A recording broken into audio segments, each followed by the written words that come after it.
All right, let's take you live to Lower House of the Indian Parliament, where Union Finance Minister Nirmala Sitharaman gives a reply to the discussion on Union Budget 2026-27. प्रस्ताव पर बहुत सारे members, honourable members बात किए हैं। उन सब के हर एक विषय के ऊपर क्लैरिफिकेशन देने से पहले थोड़ा बजट के विषय पहले सामने रखना चाह रही हूँ। Sir, Madam, this budget is a budget which is prepared as the first budget in the second quarter of the 21st century. इसीलिए ये बजट 2026 से लेकर के 2050 तक का बहुत सारे विषयों को इसमें जोड़ता है। Then we are also starting the new five-year cycle of the next Finance Commission, the 16th Finance Commission, which starts from 1st April 2026. And therefore, the estimates are largely on the recommendations of the Finance Commission. So I'm taking care of the next 5 years as per the recommendations. Then coming to 26-27, you're looking at 1 year's budget. So in other words, this is, as Honorable Prime Minister said before the commencement of this budget session, that this is the first budget of the second quarter of 21st century, and truly it has got many of those features in it. That is why you're looking at some of the long-term investments that we are making today, which will have bearing in the long term.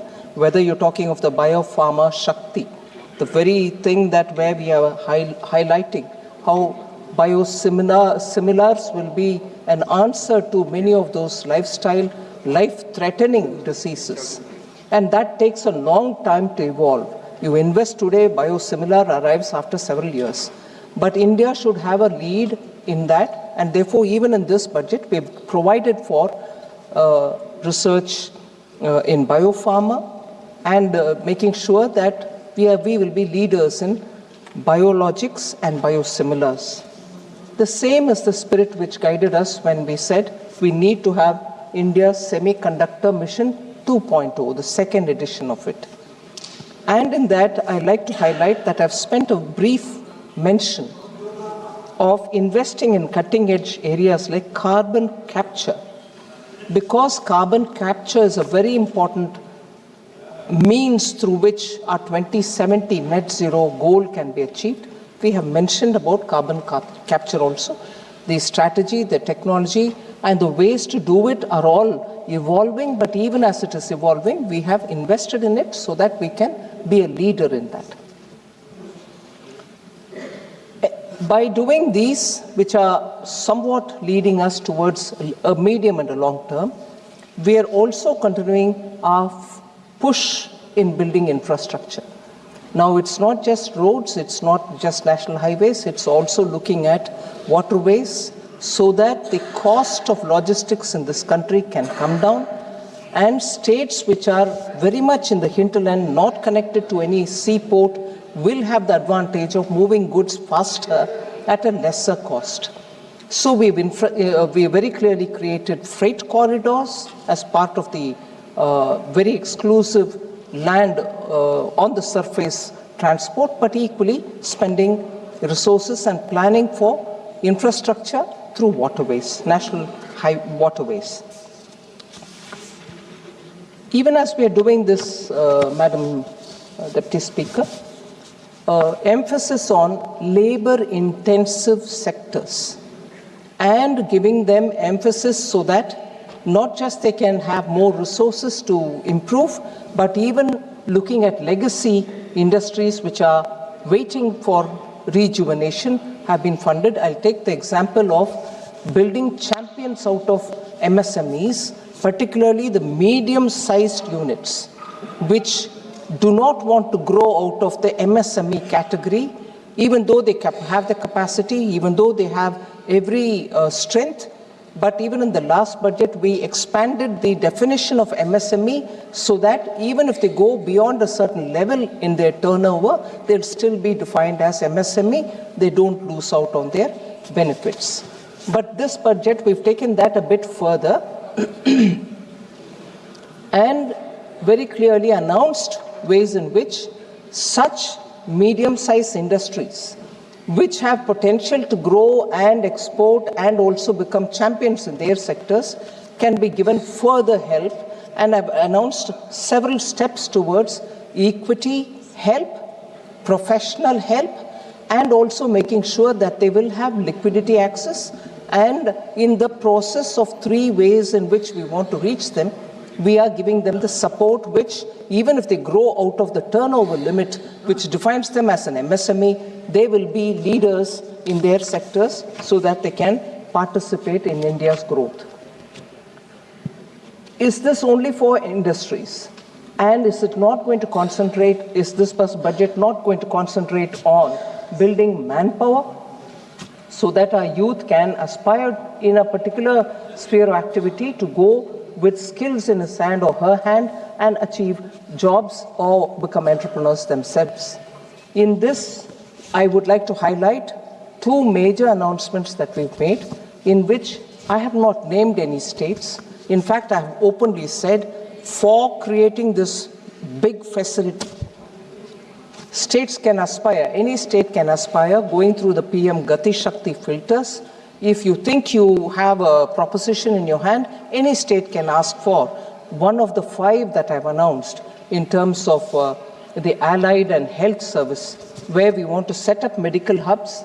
States can aspire to be a part of it, wherein all the aspects of medical education and hospitals for treatment of patients can all be focused in one area, where nurses or any other 10 different allied health services will have their institutions through which people can learn, get themselves skilled, find jobs there itself, and that will become a medical tourism hub. So any state can qualify, and I'm sure states which have traditional strength can also be coming in for it. And this includes Ayush as well. So this is a major forward-looking proposition wherein immediately, because of the medical tourism advantage that India has, this will become a center of multi-purpose, multi-speciality, allied health service center through which we can promote medical health, medical tourism.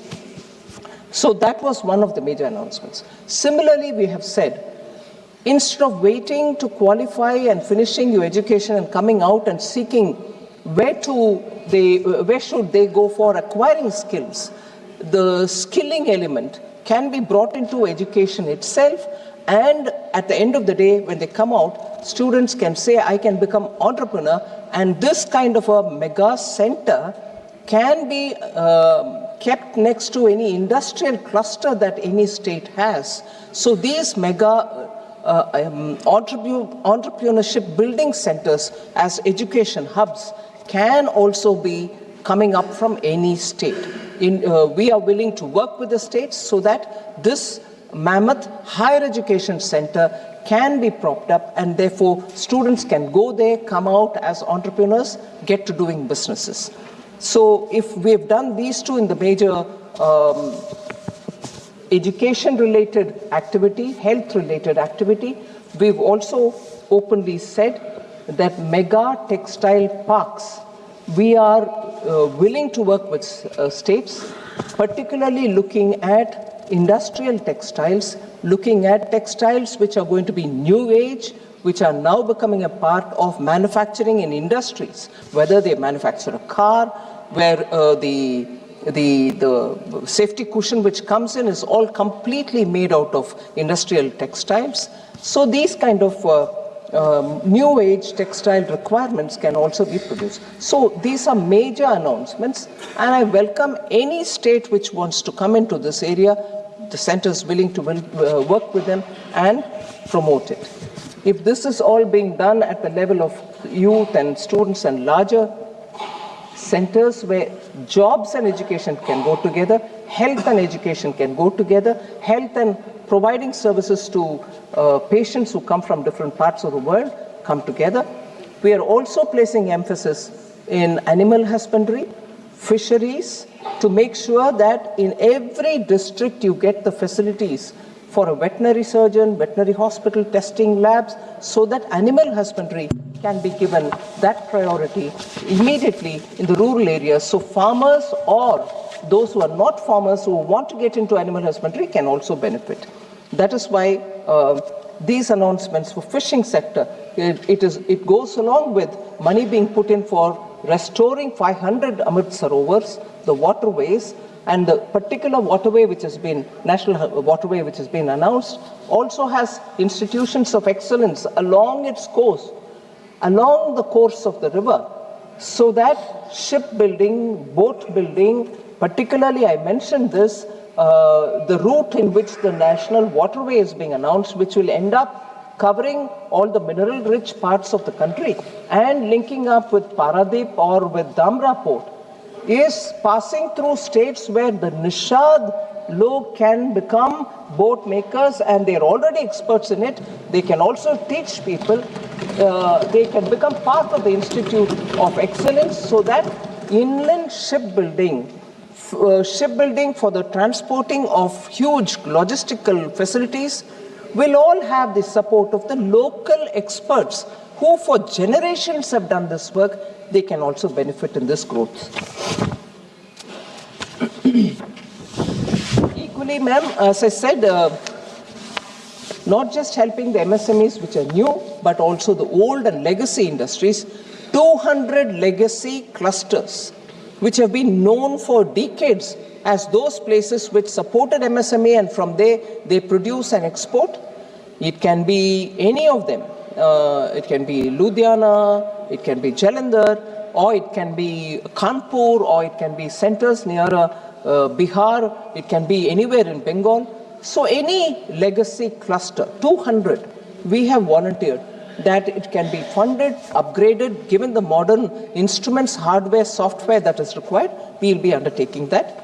Other than also providing for girls' hostel in every district, so that girls do not hesitate to take up to science education, which requires long-term, long hours to be spent in the colleges and universities.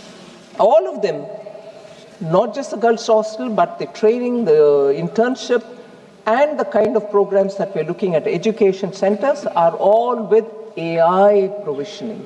So AI education is not anymore kept at elite levels. It's going to be available for all our young.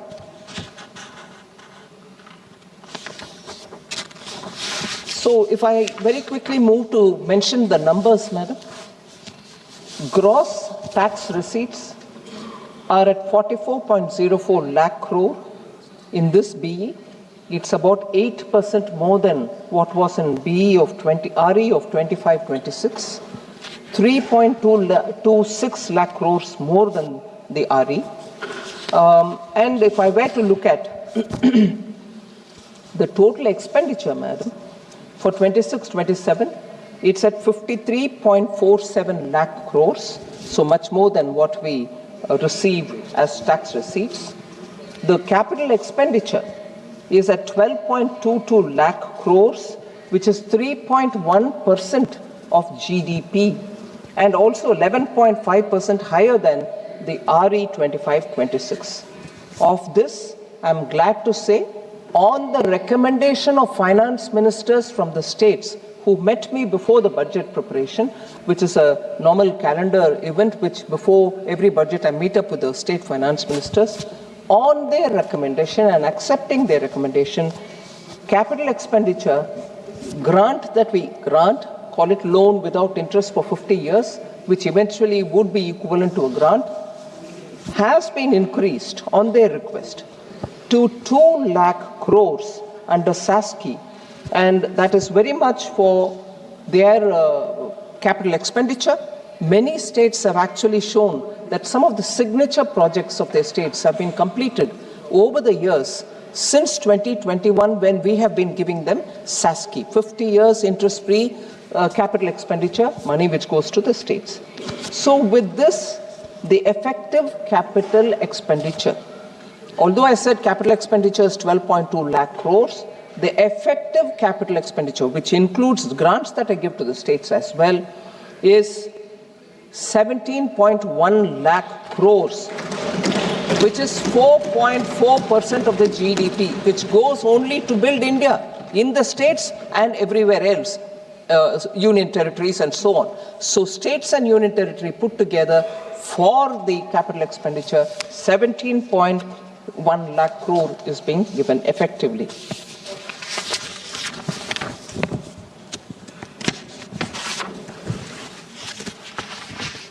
I'm not spending too much time on the fiscal summary, madam. Fiscal deficit, as you know, for this coming year has been pegged at 4.3%. There are, of course, quite a few honorable members who said it's by restricting your expenditure that you've come to that fiscal consolidation. I'll explain it, that it is not by restricting the expenditure, but I can expand on that a bit later. The resources transferred to the states. Often we are accused of not really transferring the 41% which the Finance Commission has recommended, that Government of India should give 41% of devolvable tax to the states. It's not 41%. I will assure this House through you, madam, 41% it is that we have transferred to the states. We have not reduced any states transferred devolvable tax which has to go. And that I will also bring in the details.